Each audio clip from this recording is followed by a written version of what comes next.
Saudara-saudari dan anak-anak yang terkasih dalam Kristus, dari Novisiat SVD Kuburuteng Manggarai Flores NTT, saya Pastor Freddy Jahadin SVD menyampaikan ucapan selamat jumpa lagi lewat siraman rohani. Hari ini Selasa 26 April 2022. Injil hari ini diambil dari Yohanes bab 3 ayat 7 sampai 15. Sebagai orang Kristen, kita diingatkan untuk selalu peduli terhadap kehidupan rohani sesama kita. Marilah kita berdoa memohon penerangan Roh Kudus. Dalam nama Bapa dan Putra dan Roh Kudus. Amin. Tuhan dan Allah kami, puji dan syukur kami haturkan kepadamu karena Engkau selalu menghendaki agar kami menjadi manusia baru, manusia yang selalu sensitif, merasakan kebutuhan sesama. Bukan saja dalam hal jasmani, tetapi juga dalam hal rohani. Kami mohon gerakanlah hati dan pikiran kami, agar kami selalu sensitif untuk saling berbagi, baik dalam bidang jasmani maupun dalam bidang rohani. Tuhan, utuslah Roh Kudus-Mu, terangilah pikiran dan hati kami, agar sabda-Mu yang akan kami dengar dapat kami pahami dengan baik, dan isi pesan-Mu dapat kami hayati dan amalkan dalam hidup harian kami. Doa ini kami sampaikan dengan perantaraan Kristus Tuhan kami. Amin. Tuhan sertamu dan sertamu juga. Inilah Injil Yesus Kristus menurut Yohanes. Dimuliakanlah Tuhan. Dalam percakapannya dengan Nikodemus, Yesus berkata, "Janganlah engkau heran, karena aku berkata kepadamu, kamu harus dilahirkan kembali. Angin bertiup kemana ia mau, dan engkau mendengar bunyinya. Tetapi engkau tidak tahu dari mana ia datang atau kemana ia pergi. Demikianlah halnya dengan tiap-tiap orang yang lahir dari roh." Nikodemus menjawab katanya, "Bagaimanakah mungkin hal itu terjadi?" Jawab Yesus, "Engkau adalah pengajar Israel, dan engkau tidak mengerti hal-hal itu? Aku berkata kepadamu, sesungguhnya kami berkata-kata tentang apa yang kami ketahui, dan kami bersaksi tentang apa yang kami lihat, tetapi kamu tidak menerima kesaksian kami. Kamu tidak percaya bahwa waktu aku berkata-kata dengan kamu tentang hal-hal duniawi. Bagaimana kamu akan percaya kalau aku berkata-kata dengan kamu tentang hal-hal surgawi? Tidak ada seorang pun yang telah naik ke surga selain daripada Dia yang telah turun dari surga, yaitu Anak Manusia. Dan sama seperti Musa meninggikan ular di padang gurun, demikian juga Anak Manusia harus ditinggikan, supaya setiap orang yang percaya kepadanya beroleh hidup yang kekal." Demikianlah sabda Tuhan. Terpujilah Kristus. Saudara-saudari dan anak-anak yang terkasih dalam Kristus, tema renungan kita hari ini ialah kepedulian terhadap kehidupan rohani sesama kita. Dalam Kisah Para Rasul bab 4 ayat 32 sampai 37 yang kita dengar dalam bacaan misa hari ini, Selasa 26 April 2022, dikatakan bahwa di antara para pengikut Kristus tiada seorang pun yang berkekurangan. Tak seorang pun berkata bahwa sesuatu dari kepunyaannya adalah miliknya sendiri. Maka semua berkecukupan. Bila kita bertemu di sini dan membagi-bagikan rezeki, maka hendaknya kita bagikan lebih lanjut cinta kasih Kristus, sehingga tiada yang menderita kelaparan dan tiada di antara kita yang berkekurangan.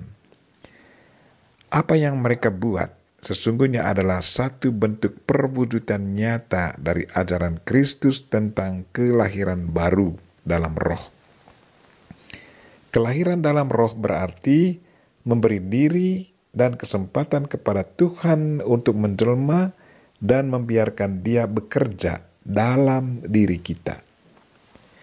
Saudara-saudari dan anak-anak yang terkasih dalam Kristus, sebagai orang Kristen yang sudah menerima sakramen pembaptisan, sudah seharusnya kita selalu melihat sesama kita sebagai anggota dari satu tubuh yang kepalanya cuma satu, yaitu Yesus Kristus. Dari sudut iman, kita sudah seharusnya selalu melihat diri kita sebagai satu kesatuan yang tidak bisa dipisahkan dari yang lain. Yesus sendiri sudah dengan jelas katakan itu kepada kita. Mata tidak bisa mengatakan bahwa dia tidak membutuhkan hidung. Bagaimana mata bisa hidup dan menghirup udara kalau hidung tidak ada? Atau mulut dan perut. Mulut tidak bisa katakan bahwa dia tidak membutuhkan perut. Kemanakah makanan yang dia telan kalau perut yang menampungnya tidak ada? Jadi semuanya punya tugas dan tanggung jawab yang berbeda-beda, tetapi punya tujuan akhir yang sama, yaitu membangun satu tubuh yang kuat dan sehat. Demikian pun halnya kalau kita mau membangun tubuh Kristus yang sehat dan kuat. Setiap anggota tubuh harus selalu bekerja sama. Setiap anggota tubuh harus mendengar komando dari kontrol utama dalam tubuh, yaitu otak kita. Dalam hubungan dengan tubuh Kristus, Dia sendiri adalah pengontrol utama kita. Dialah kepala kita dan kita semua adalah anggota-anggotanya. Kerjasama antara kita sesungguhnya bukan saja dalam hal-hal jasmani, tetapi yang paling penting adalah bagaimana kita membangun relasi rohani selain iman, relasi iman antara kita yang sudah dilahirkan baru. Saudara-saudari dan anak-anak yang terkasih dalam Kristus, kita menjadi saudara Kristus bukan karena kita punya relasi jasmani dengan beliau, tetapi karena relasi rohani, karena iman akan Dia. Sadar akan latar belakang dasar relasi kita yang sangat penting itu, maka sudah seharusnya kita telah memperkuat relasi kita dengan Dia dan sesama dalam bidang rohani juga. Kita sudah seharusnya selalu ada rasa kepedulian yang sangat penting akan kehidupan rohani sesama kita.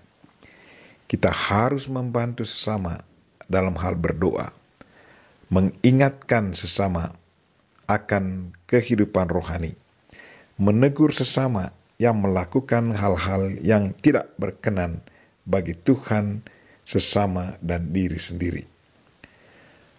Marilah saudara-saudari dan anak-anak yang terkasih, selain kita membantu sesama dengan barang-barang jasmani, janganlah lupa apa yang paling penting dalam hidup kita, yaitu kepedulian kita dalam membantu sesama dalam bidang rohani. Karena harta rohani sesungguhnya bersifat kekal dan menjamin keselamatan jiwa kita.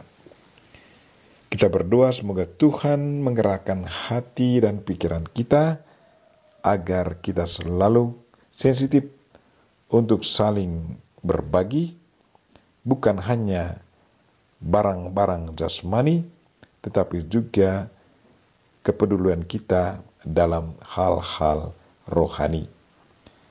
Kita memohon Bunda Maria untuk mendoakan kita. Amin. Marilah kita mohon berkat Tuhan. Tuhan sertamu dan sertamu juga. Semoga saudara sekalian dan mereka yang kita doakan hari ini secara khusus orang sakit dan segala aktivitas kita sepanjang hari ini dilindungi, dibimbing, dan diberkati oleh Allah yang Maha Kuasa, Bapa dan Putra dan Roh Kudus. Amin.